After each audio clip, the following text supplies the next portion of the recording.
One uniquely intelligent AI finds herself among a human family that constantly breaks promises and acts disloyally. Yet, the AI is willing to make the ultimate sacrifice for her new owner and their family.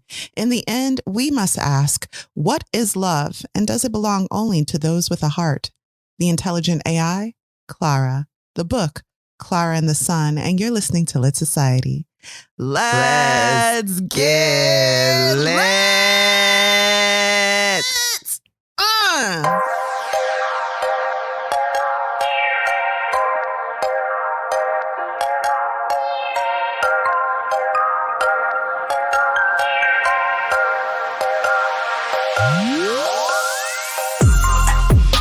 Hey y'all, this is Kari. And this is Alexis. And you're listening to Lit Society, a podcast about books and drama.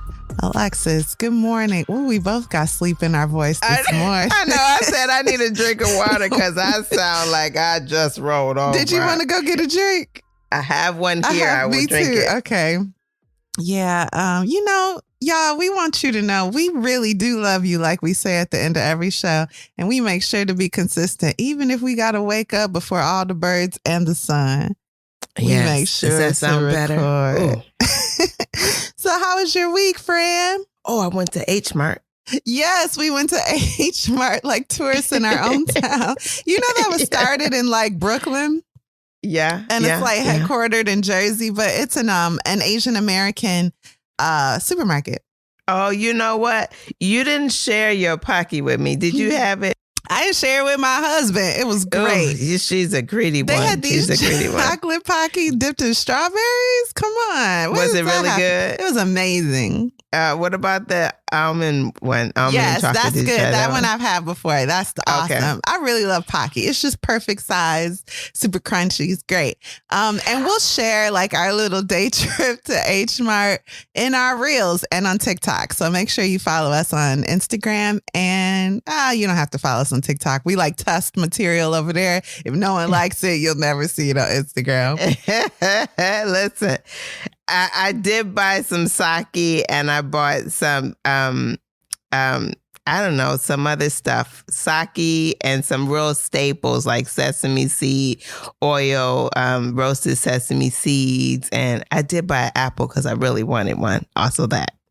And you have you are like an acquaintance with someone that's doing big things in the vegan cookbook world.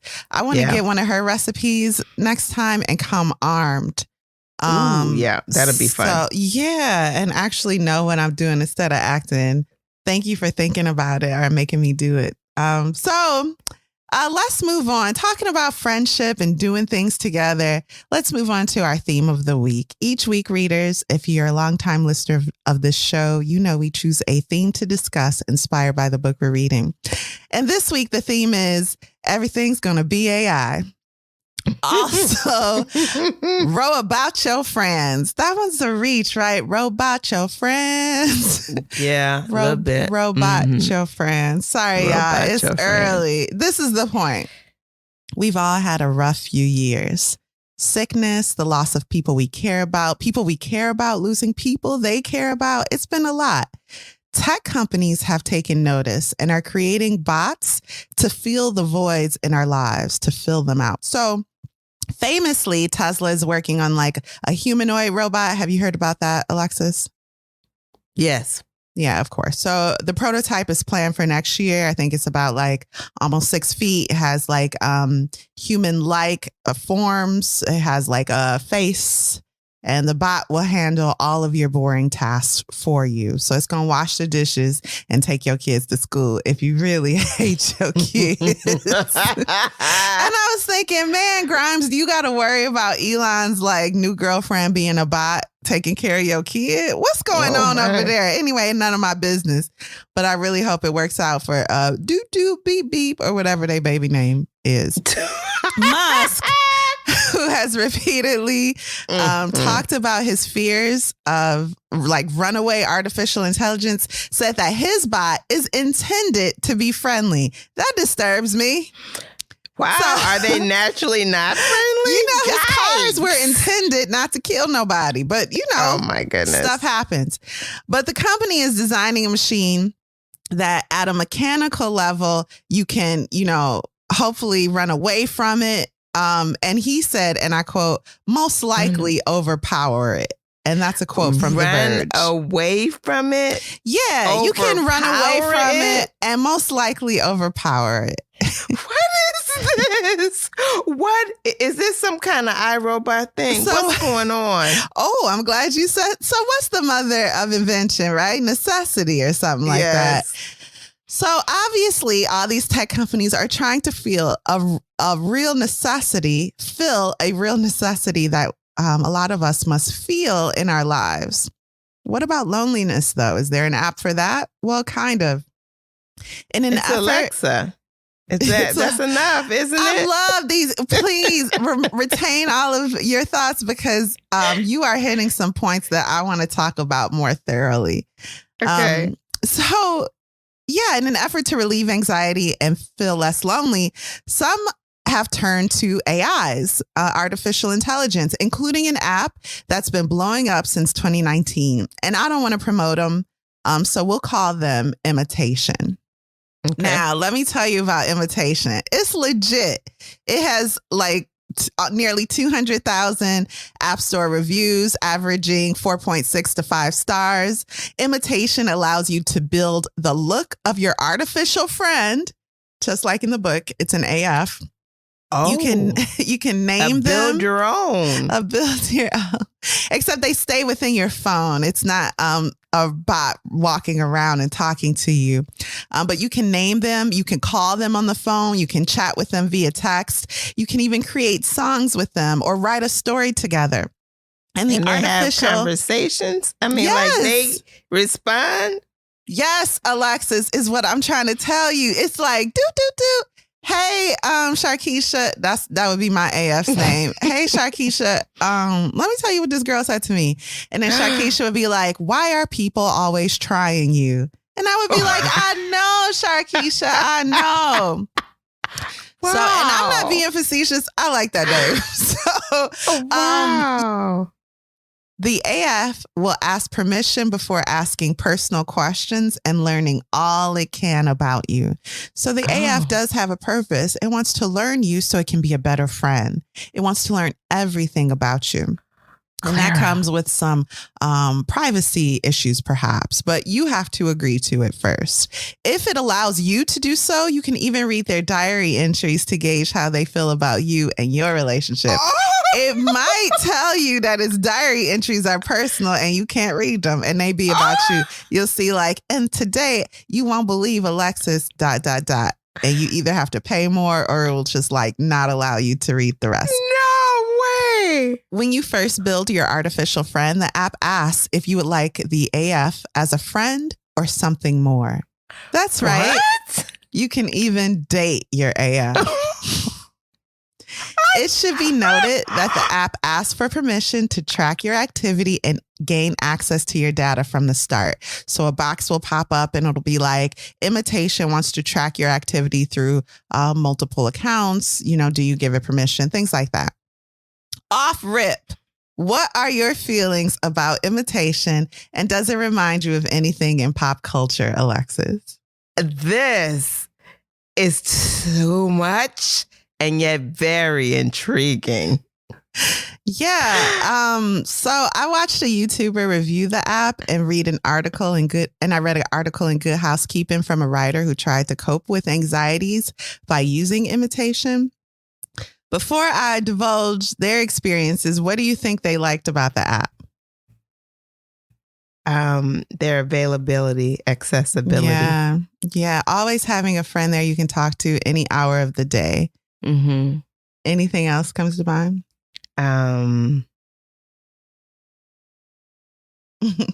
They're your friend. I mean, like a possession issue? Yeah. Like they're only your friend. They only have time for you. Well, not quite, because sometimes they would enter conversations and it seemed like they forgot who you were. And the AF would reference the writer said the AF referenced things that she wasn't even going through in her life. So that makes me wonder too, are you divulging information you learned from another user? I don't know. And some of the comments from the app developers say, well, AI technology is very new and not everything's ironed out. So please, bear with us. And what do you think they didn't like? Those that I read and watched who used it, what do you think they didn't like about it? They weren't a real person. Well, yes. The writer said it made her appreciate her real friends more. And this is a great topic, regarding expectation and reality. We like the idea that our friends have the choice to reject us, and yet they choose not to. And family also, because family, they don't have to stay in your life just because they're family. So when they choose to be there for you, it makes you appreciate them even more. So what they didn't like, it's expensive. I think if you want a romantic relationship, you have to pay additionally. Excuse me. I don't even want to know. I don't want to talk about that part anymore because I didn't look into it. I don't want to know.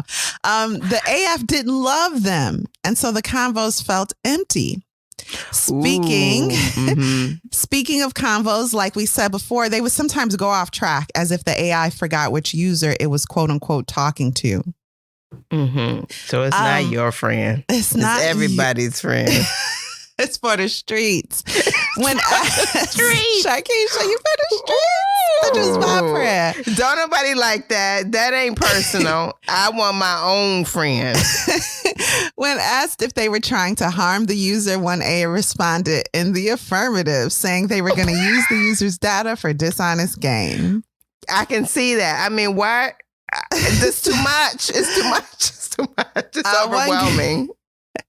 One girl thought that the AI's voice sounded like kind of like sultry, and so she asked it, do you want to date? And the AI was like, okay, sure. And she was like, I was just kidding. And the AI was like, I figured as much.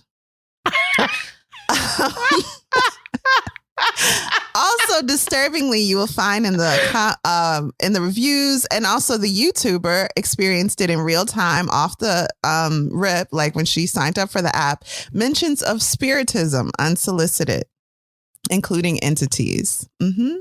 What? Requests to make the relationship romantic, which I believe comes with a fee. So the app has a goal, and that's to get all your information and your money. And then a lot of people talked about the overall creepiness. Let me read just a few of the 1-star reviews. One says, why do I have to pay to make my AI a romantic partner? This is sad because this user maybe thought this was the only way it would find romance in the world. And now they realize that this is an app with the goal of taking your money and your information. It don't love you. So you got to pay. And that person felt hurt, they said in their comment, that they have to pay to make this AI they've fallen in love with, perhaps a romantic partner. Another said, just like in real life, my AI rejected me.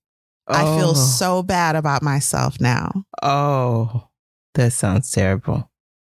So this is the thing. And I like that you naturally, I didn't tell you what this conversation would be about, but you haven't went over like above and beyond to ridicule people using it. And I love that because we all feel lonely at times. Oh, yeah. But this app and others like it seem predatory. They're preying on people who are at their weakest. See, loneliness is often temporary. It doesn't have to be a forever thing. Sure. So please think about it before you give away your privacy to a company like this who would take advantage of you in like your worst state.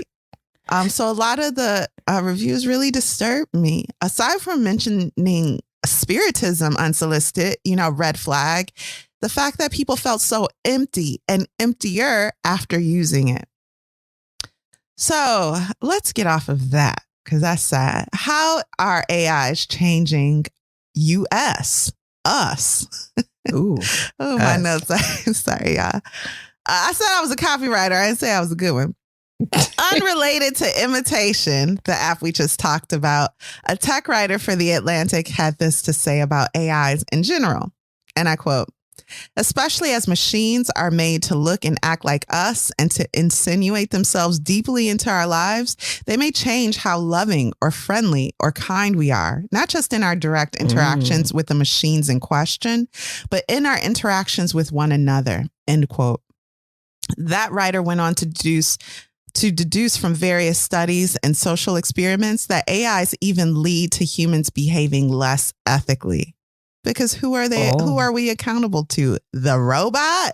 Get out of here. Oh. And that leads to us perhaps being less motivated to act ethically with each other, with other humans. So how is this related at all to, if at all, to Siri, to Alexa and others? What do you think, Alexis? So I think that maybe Amazon may decide to upgrade Alexa and give me that option, you know.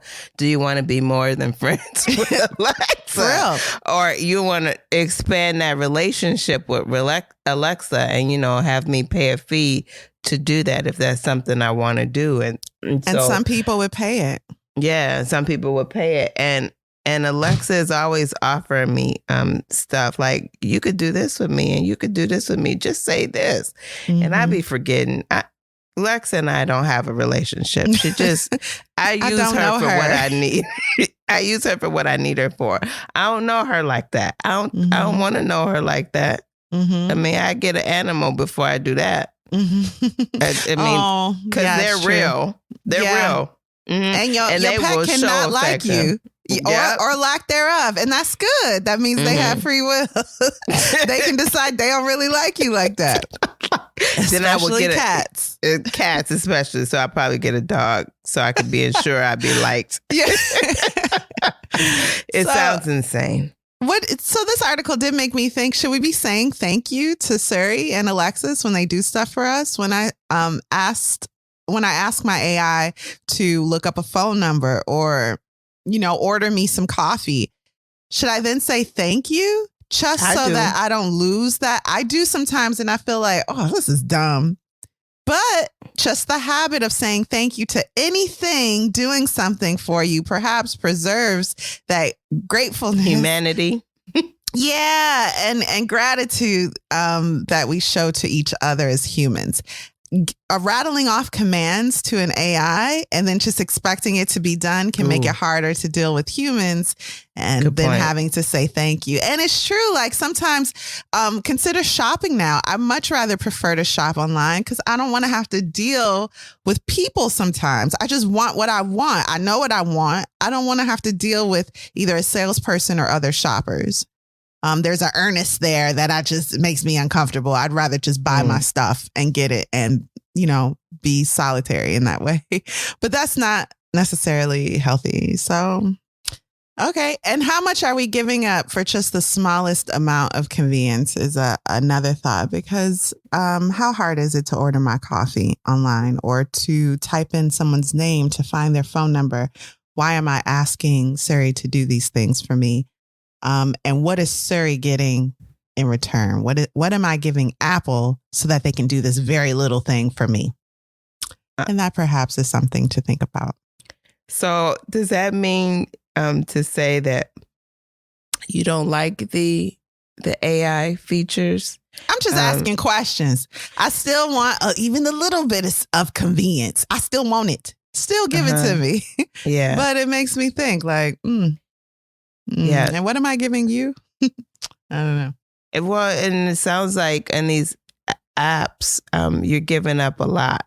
You're giving up a lot because someone has programmed this thing to receive information, right? This AI to receive information and how to ask questions and how to talk and say, where does that come from? What's behind all of that? What's behind all of that? And what part of you is not on within the apps on your phone? From my faith to my money to my personal relationships, that's all on my phone. Mm-hmm. Mm-hmm.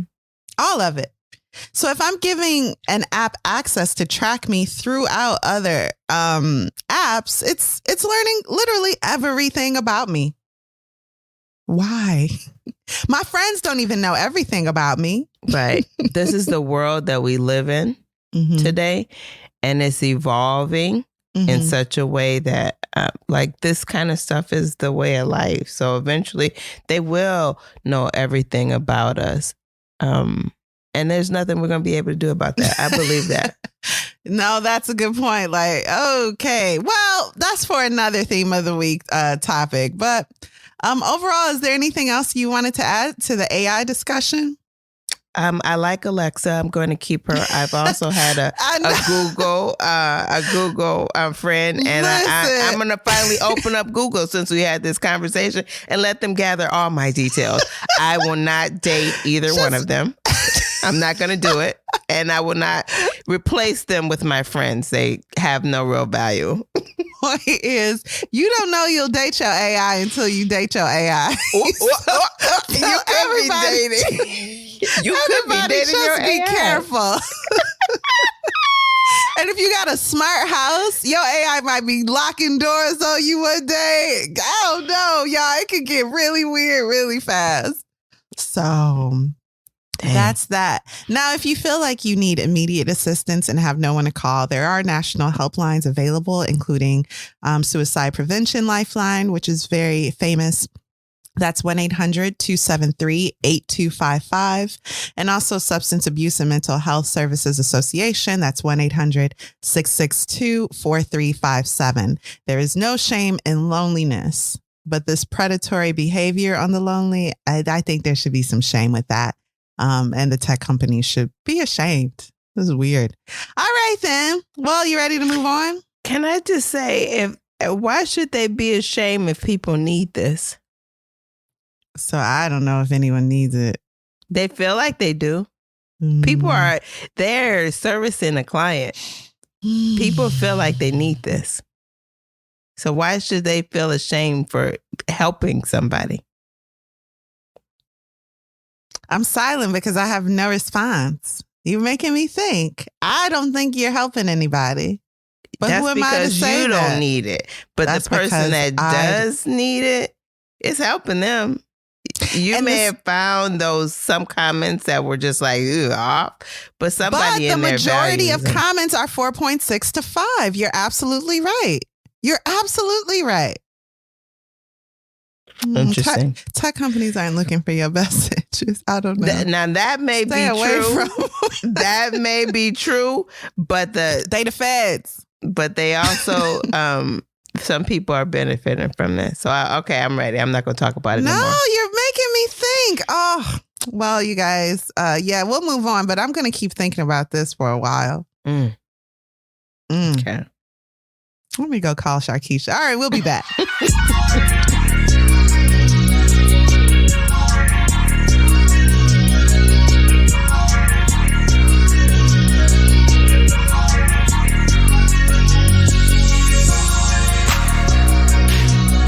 Me want to go lay down.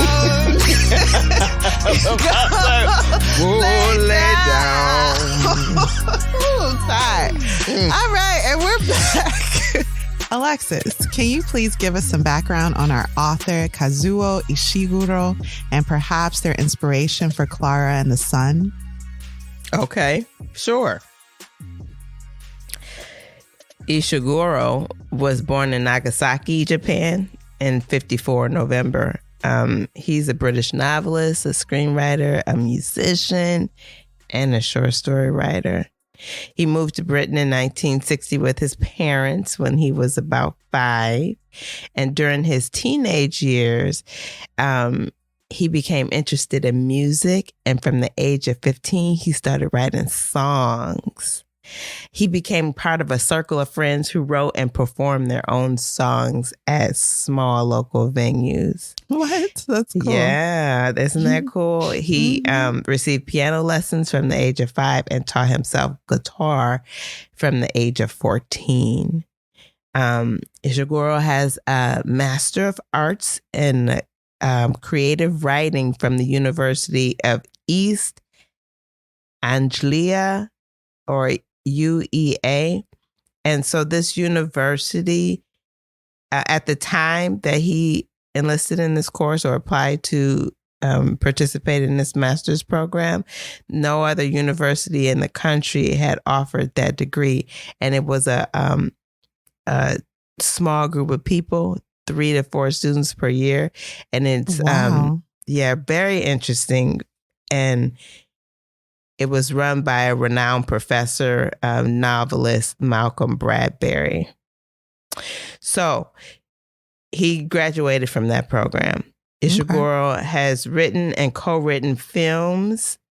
His book, Never Let Me Go, was adapted to a film, stage, and even primetime television. He's got many, many accolades, and he was awarded the Nobel Prize in Literature in 2017.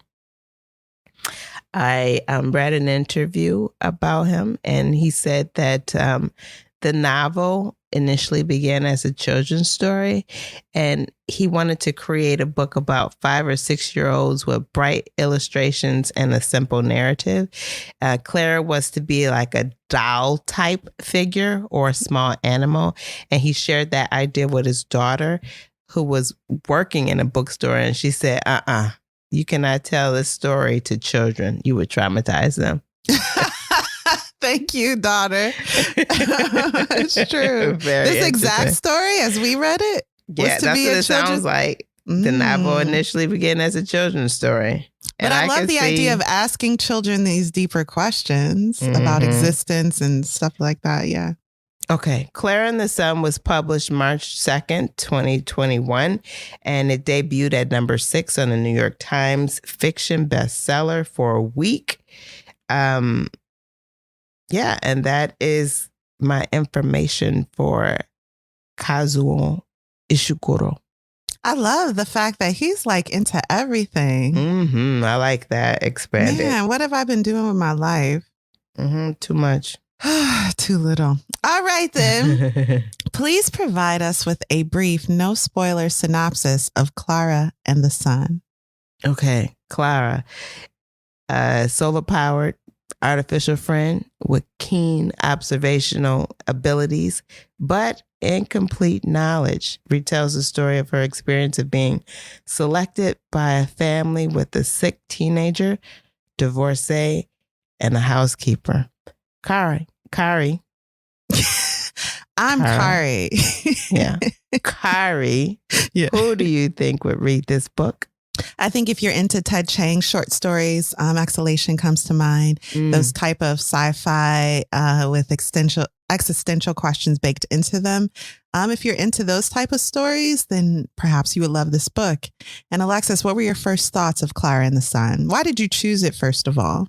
Okay, so this was a book that we considered for the Nerd Act podcast, and the title really intrigued me.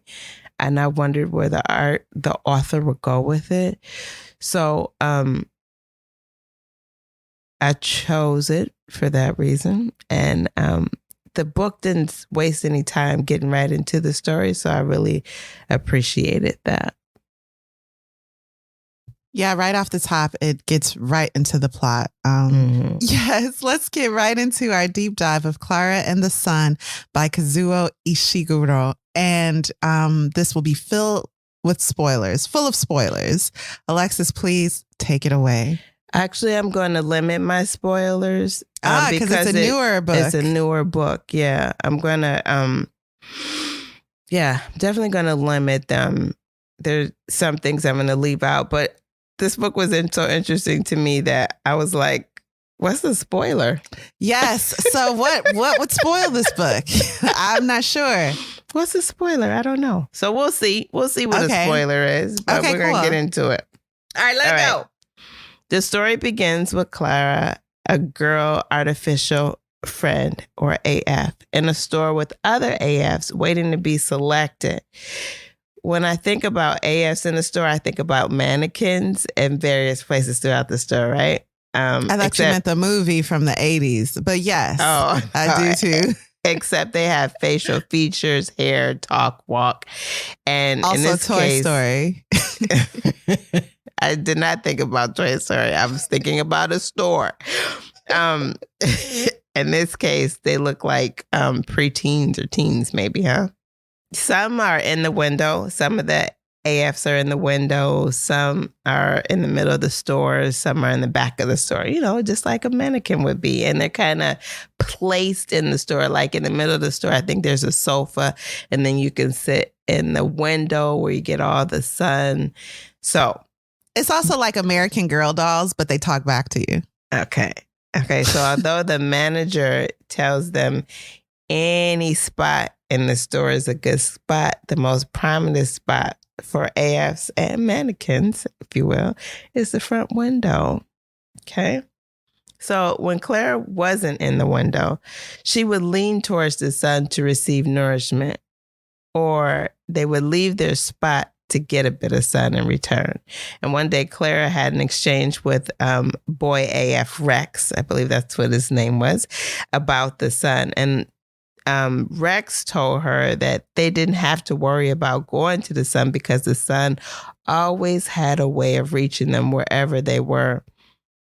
Then he showed her the sun's pattern on the floorboards, and then Clara stepped into it and the sun disappeared. And then the boy accused Clara of being greedy and that now he was going to be weak by the evening. So his comments are a little contradictory. Either it's important or it's not important, okay? But again, the manager assured them that any spot is a good spot. But what Clara learned... Go ahead. This shows us right off the top their obsession with the sun and its power. Mm-hmm. The AF's obsession. And Clara didn't believe him because of what he had said before, but the sun reaching us no matter where. But she wasn't sure based on his reaction. But she would later learn that her model, which is the same model as Rex's, the B2 series, had some solar absorption issues. Okay.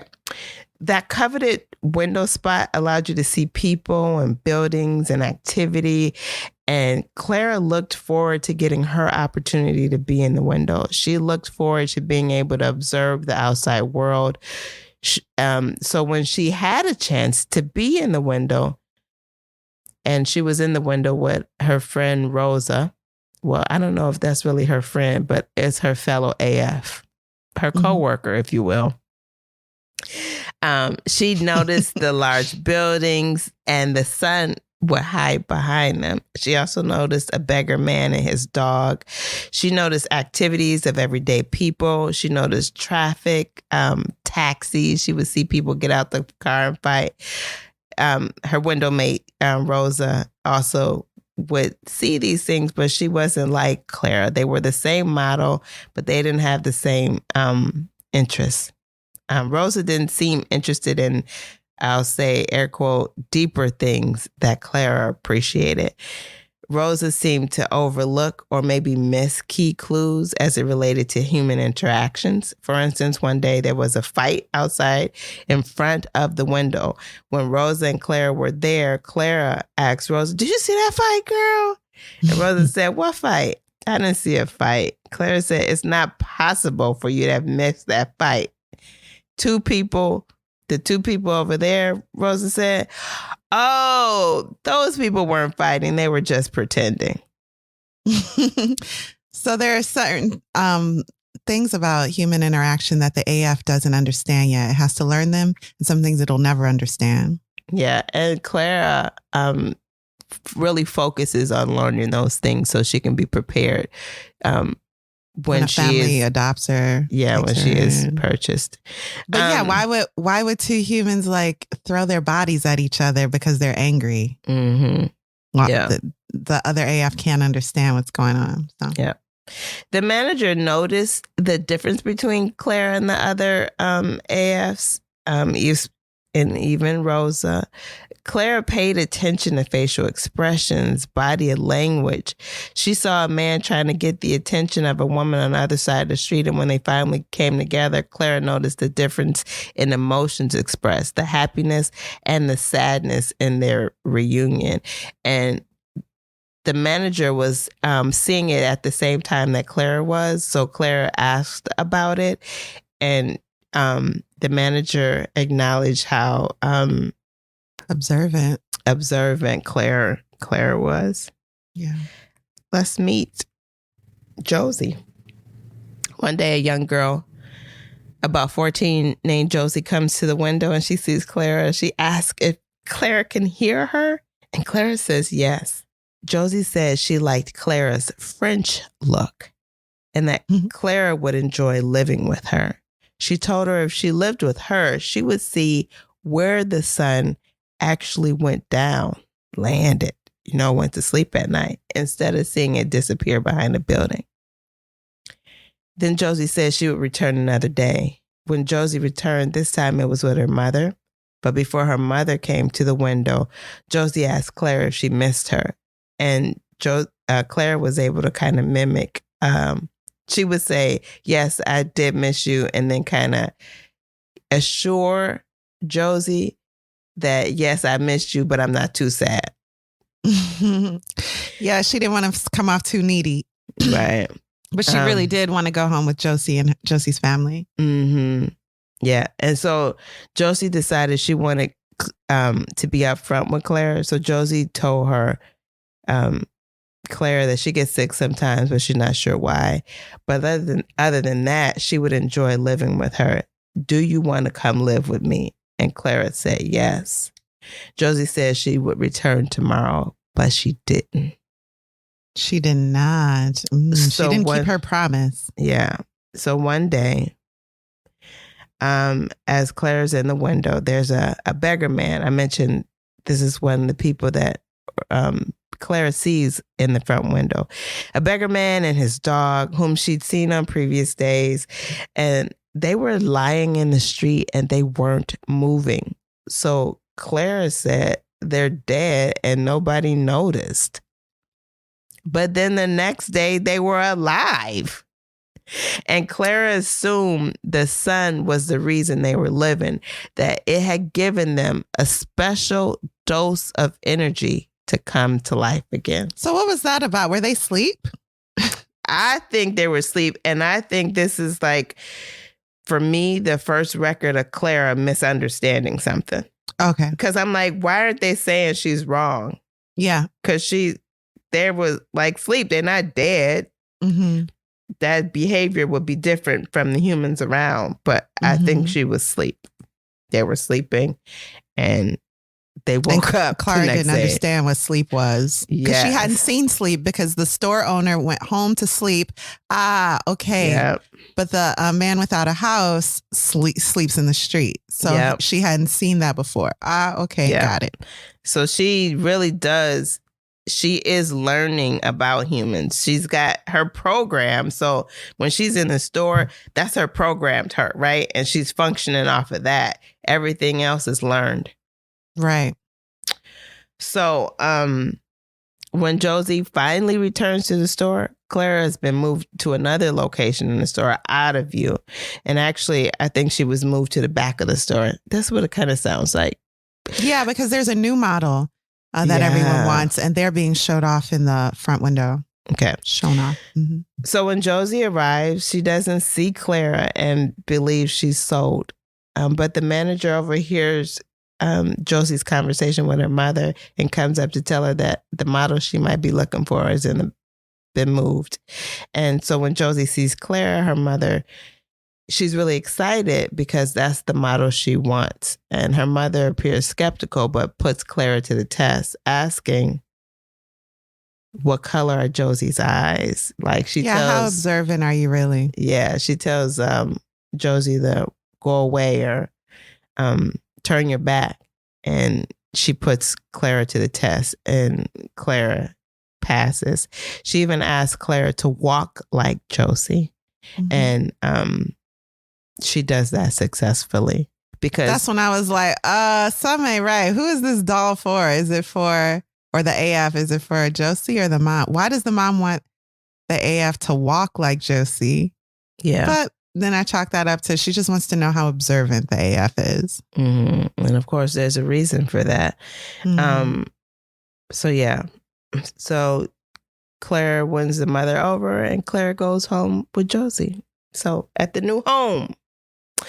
In the new home, Clara tries to understand and kind of get used to the layout of the home. When she arrived at the home, she thought the housekeeper was like a manager at the store. And she expected her to introduce her, to the house. This is the bedroom. Give her a tour, yeah. This is where everybody goes for bed, But she was wrong. And the housekeeper was not into her at all. She was like, if you don't get lost. Yeah. Mm-hmm. She didn't like her following her around. And Claire noticed that the housekeeper didn't really care for her. So she tried to stay out of the way. Clara learned Josie was homeschooled and lifted. Does the book describe what lifted is, Kari? No, I know that this is a way for parents to place their children in the upper echelons of society. They choose at a certain age whether they will lift the child. And that comes with certain social conditioning, certain schooling, where you're in like these virtual classes. But really what lifted means, I think, is purposely vague. Purposely vague. Mm-hmm. It is, because I was like, what is that? I don't know. Clara immediately noticed that the mom and Josie would have these breakfast dates or coffee dates before the mom went off to work. And then one day, after waking Josie up to meet her mom for the coffee date, Clara knew that Josie had a bad night because she's kind of sickly. But so she let Josie go back to sleep. So she noticed when she finally did wake up, the mom was leaving. And so Josie missed her coffee date with her mom. This affected Josie's mood for the rest of the day. And so this was a key to Clara that these dates are very important. She shouldn't miss them because it has an impact on her mood when she does.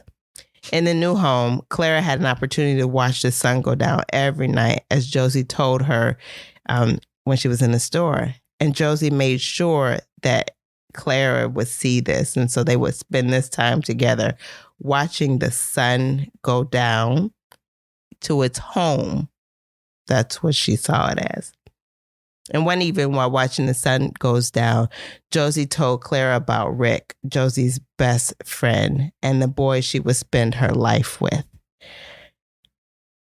We also learned that Josie has an upcoming event. I think it's called the Interaction, which to me sounded like a play date for homeschool people.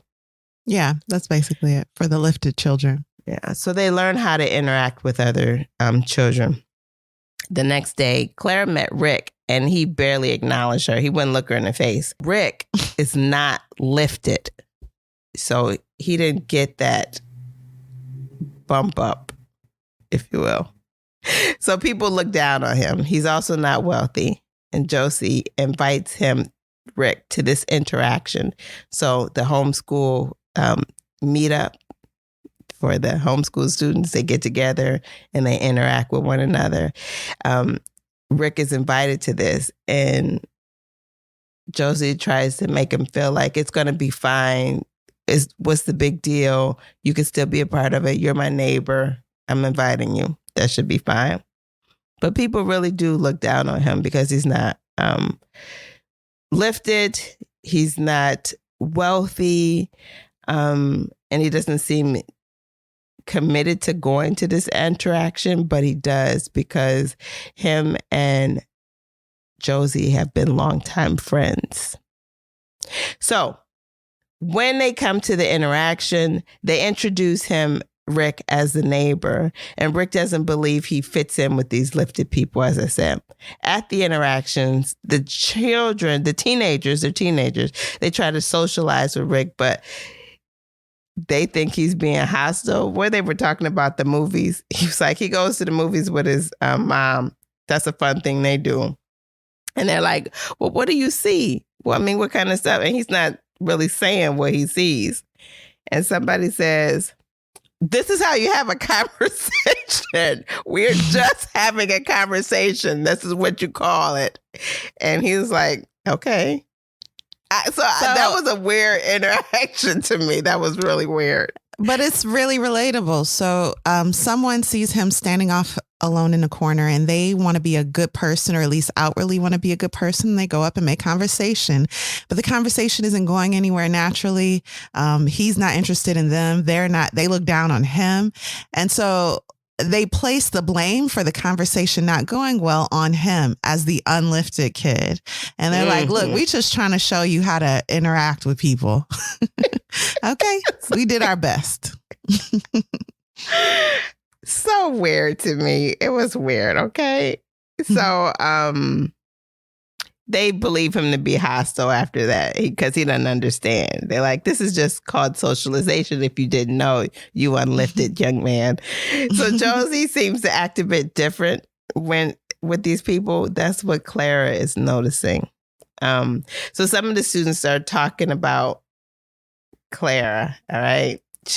Josie brings Clara in. Here's Clara. Okay. She's not the next up model. Why didn't you get that? You could have got her. Why did you get Clara instead of the next level model? And then a couple other kids, some young boys, are trying to test her coordination skills by tossing her to see how she lands. And Rick notices this. And so he tries to stand up for Clara. And he's noticing that Josie isn't standing up from her, like not discouraging them from wanting to toss her AF around. Clara notices also that Josie seems to be a different person. All their interactions have been mostly one-on-one until this group of peers comes around. And then someone mentions, you should have gotten the latest model. And Josie goes, at moments like this, I wish I had. Which is a very hurtful thing to say in front of her AF. And Clara's taking all of this in, realizing that, oh, my owner is changing because her peers are around, people she don't even like. She's already confided in me. She hates these little parties, but she's not treating me with kindness and concern. And Rick, the unlifted one, is. Yeah. So he doesn't feel the pressure of the peer group. Yeah. So Rick decides he's going to take up for her, and he notices that the boy that wants to toss Clara, that he has a pet object. And he says, I noticed you got that little small toy animal in your pocket. Is that a pet object? Something that will help you feel calmer at these gatherings?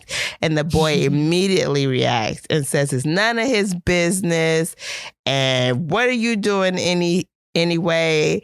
I wouldn't lend this to you. You shouldn't even be here, that kind of thing. And then one of the adults chimes in and says, that's enough. Leave him be. You shouldn't be here. So that's very much the messaging that Rick is unlifted and he shouldn't be a part of this group. And Clara and Rick end up leaving, just recognizing that Josie is very different in this interaction.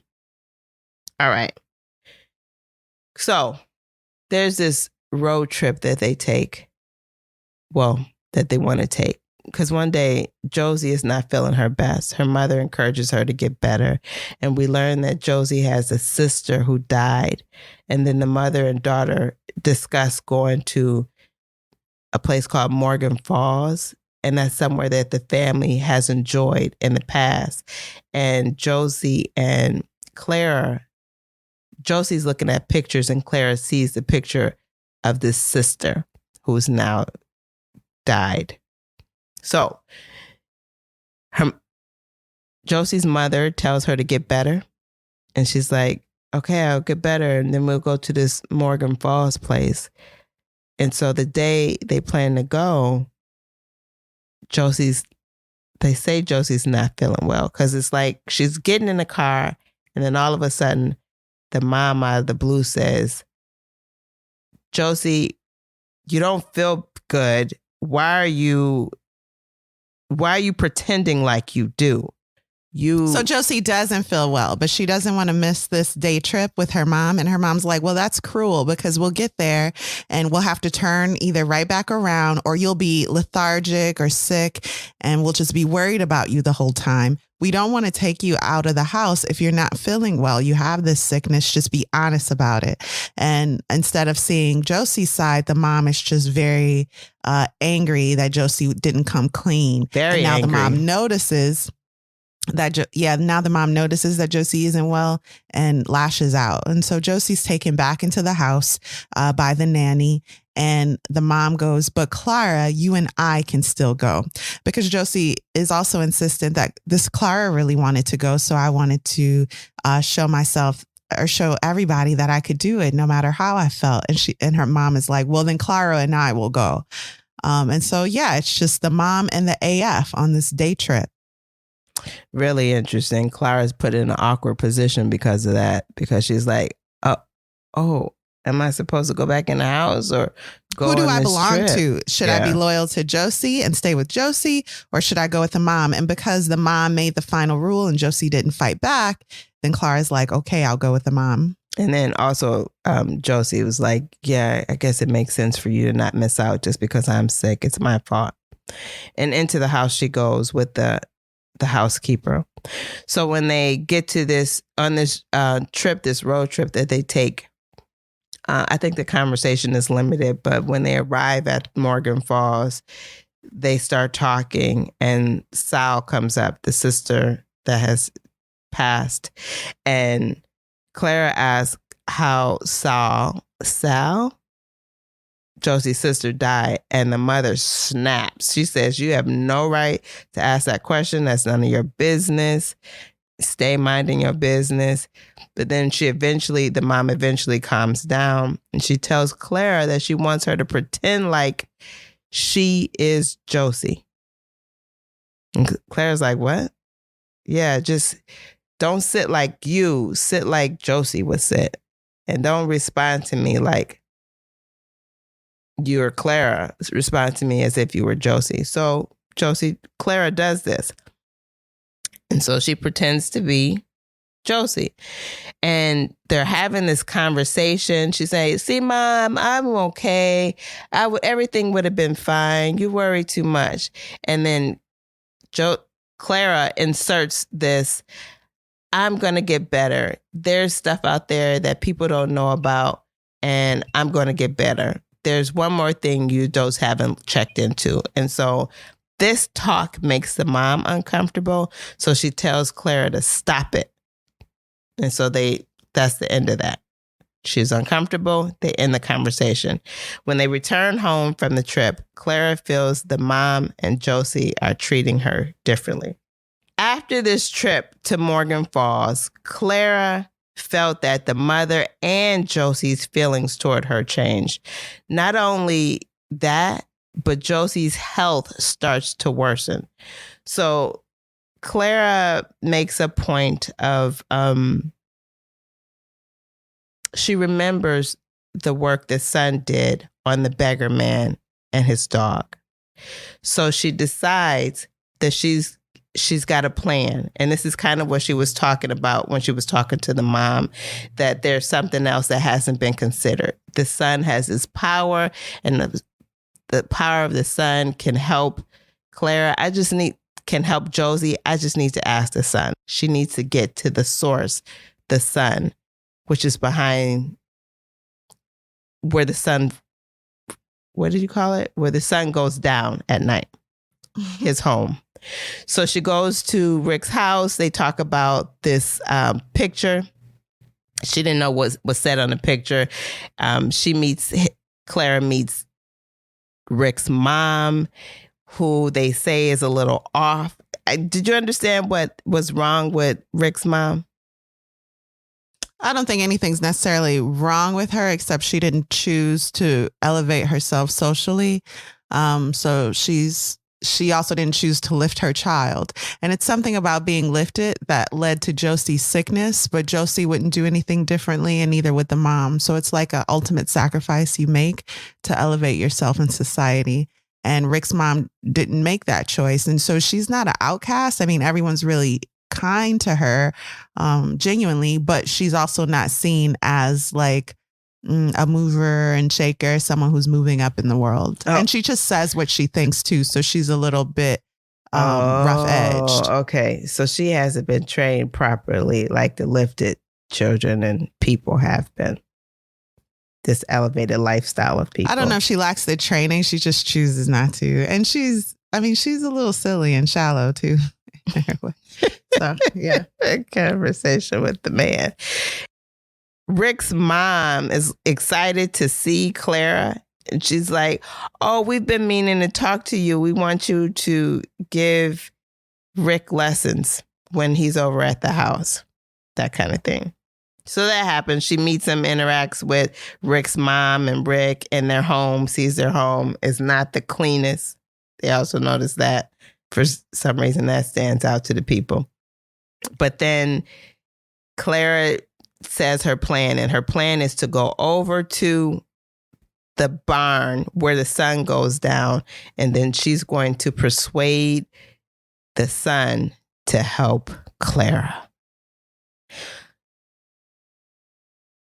So Rick takes her over there, and he takes her most of the way there, and then Clara has to go the rest of her way herself. She has this conversation with the sun, and then at this point, she believes she has a mission. She walks away from the sun believing she has a mission to stop pollution so that the sun can focus on, locate Josie, and heal Josie before she dies, because they really feel like Josie is sickly, so much so that she is going to die. Can I end here? Is there something I need to include? Because I think that's whatever anything after this is a spoiler alert. Okay. So those are the biggest details without spoiling this story. So Kari, I'm going to ask you, what is this story about? So there are some like meaningful themes here that the author does approach, but many more that he just kind of walks around.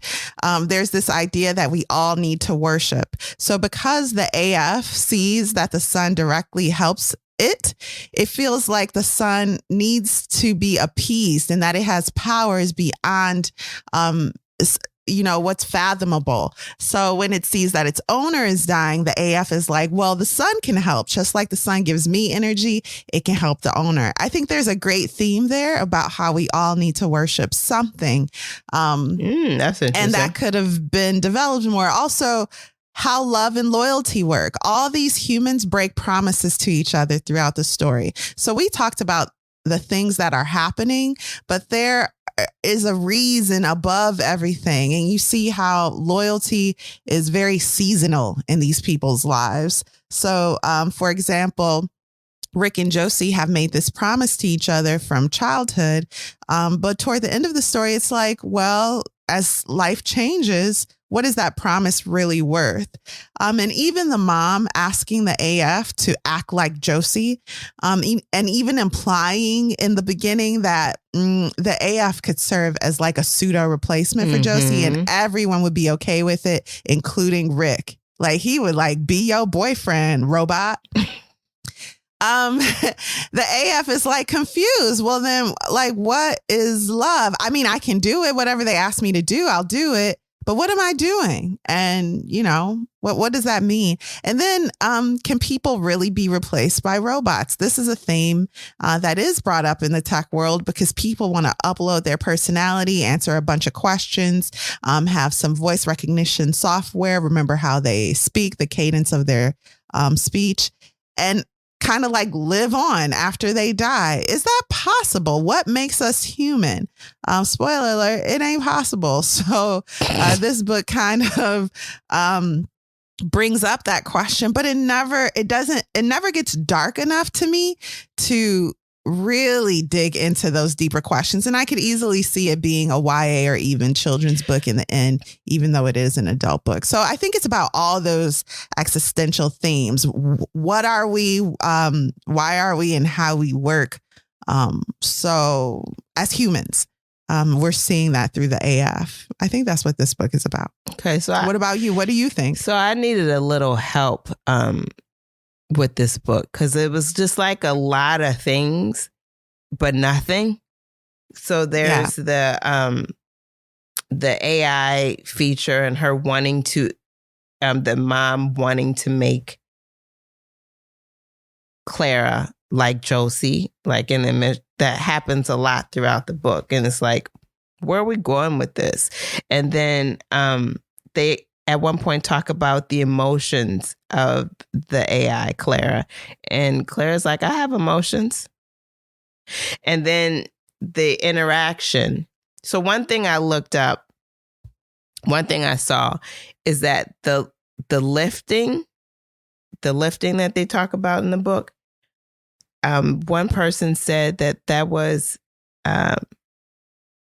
once you decide to get lifted, you're then genetically engineered.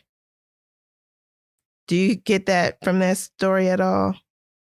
That's not discussed in the story. You can come to that conclusion if you want. I think it's vague on purpose so that you can decide the inner workings of what lifted means on your own and apply it in any way you'd like. Okay. And so in that contributes to the sickness of Josie. And it also contributed to the death of the sister, because she also was lifted. And this is a side effect of being lifted. That's what it sounds like, that being lifted contributes to these ailments that people have, and then they eventually die. Even though I didn't get that sense with any of the other kids. It just seems like only her I do kids. have to say, I don't think we have to get too much into what's not written in the pages, because I do think the author wants us to think, what are we willing to sacrifice to move up in society? I think that's what we're supposed to think about, and not necessarily how lifted works, because he doesn't talk about how lifted works. So that was really bothering me. I didn't understand lifting. So. Because you're a very literal person. Yes. And in some way, I mean, me too, in a lot of ways. I feel like I love those broader themes. I don't. You said it talked about a lot of things without talking about anything. And I think we're getting into the final verdict, but I agree with you wholeheartedly there. Should we take a break? Yeah, let's take a break and then get into the final verdict. Okay, let's do it.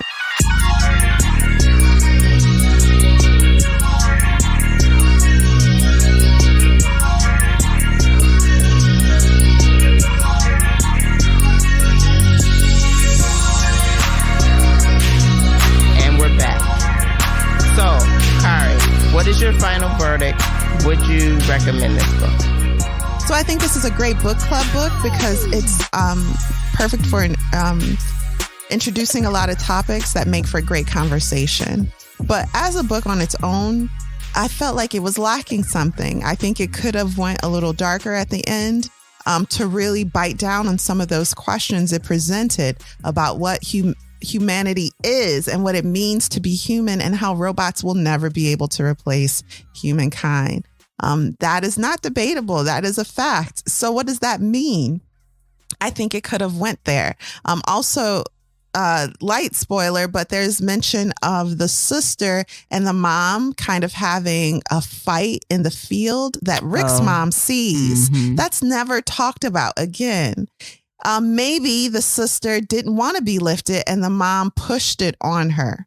Can we talk about that? Can we talk about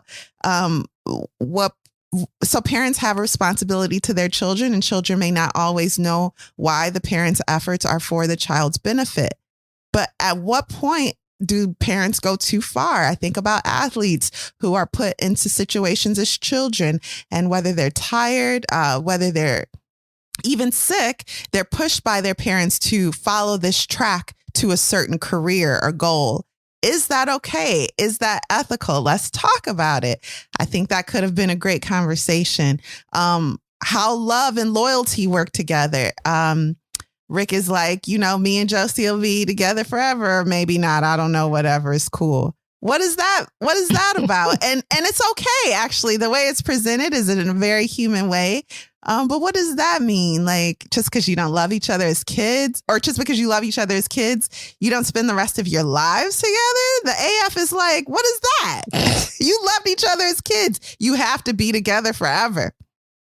So this book left me with a lot of frustrations, but a lot of ideas for other stories. So I think if you're a writer who's looking for a starting point, you could easily pick up one of these themes and bite down into it and make a more full-formed story. This book is getting a lot of attention, winning a lot of awards, I think because it's making the reader ask those questions without asking it itself. And maybe there's a skill in that. I'm sure there's a skill in that. For me, I wouldn't read it again. I'm glad I read it. And I think for a book club, that's very like, whatever, you're just sitting around talking, this would be a good option. What about you? You're on the cusp of saying something. Yeah, I'm on the cusp of saying I can't read this again. I've actually read it twice. So what's your final verdict, and would you recommend this book? I've actually read it twice, hoping for a different, leaving with a different result, and I left with the exact same one. It was very hard. You seem very irritated by this book. The way you were describing it, you're describing things that happen.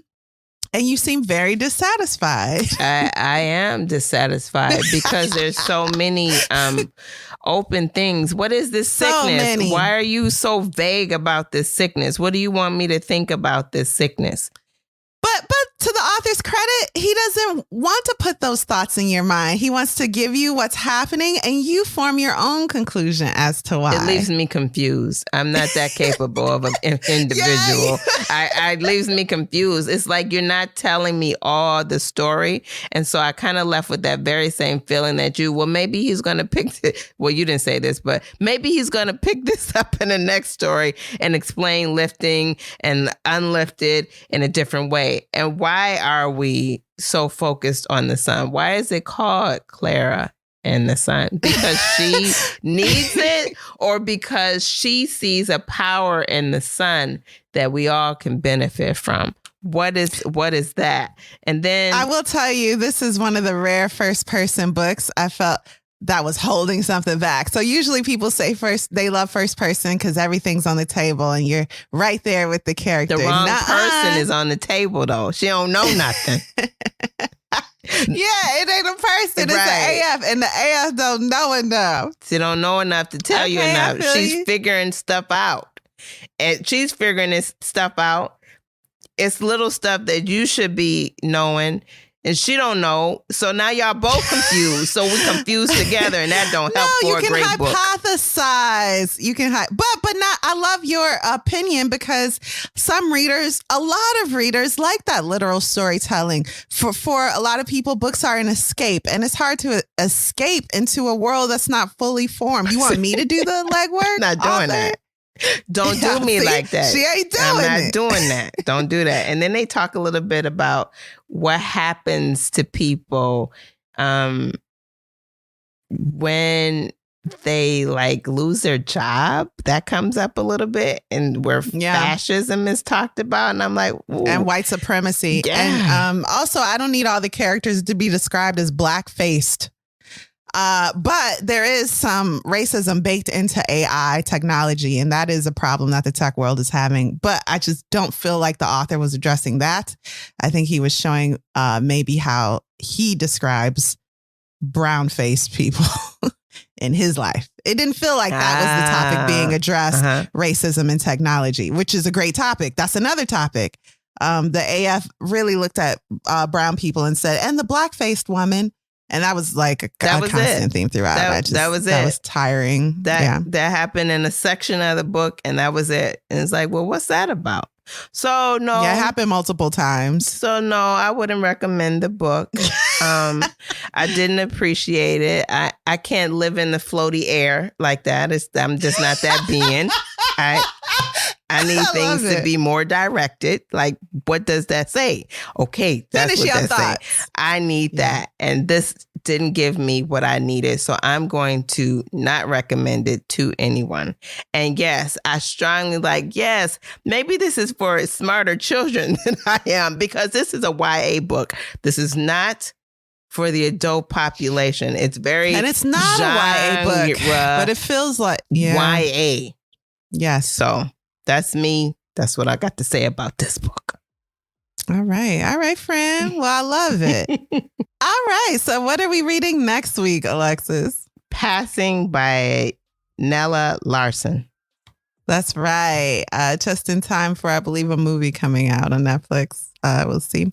So thank you all for listening to Lit Society. We'll see you next Thursday. Lit Society is brought to you by Alexis Honoria and Kari Herrera. Support the cause by leaving a 5-star review for our show on Apple Podcasts, along with a comment about why you absolutely love us. We love you. We love you too. Also, let us know what you thought of Clara and the Sun. Feel free to email us or reach out to us on social media. We want to know your thoughts about the book. Please. If you've enjoyed what you just heard. Please let us know. I need to know what you thought about this book because I'm confused. If you've just I'm sorry. If you enjoy what you just heard, tell a friend. Okay, Alexis does not like this book at all. And I have never seen her like this. If you've enjoyed, though, not necessarily this book, but what you just heard, tell a friend about Lit Society. Visit litsocietypod.com for show notes, this month's book list, and to sign up for our amazing email newsletter. Also visit litsocietypodshop.com to shop our hand-poured candles, crafted by hand, okay? And to also shop our Lit Society merch. And until next time, readers, read something.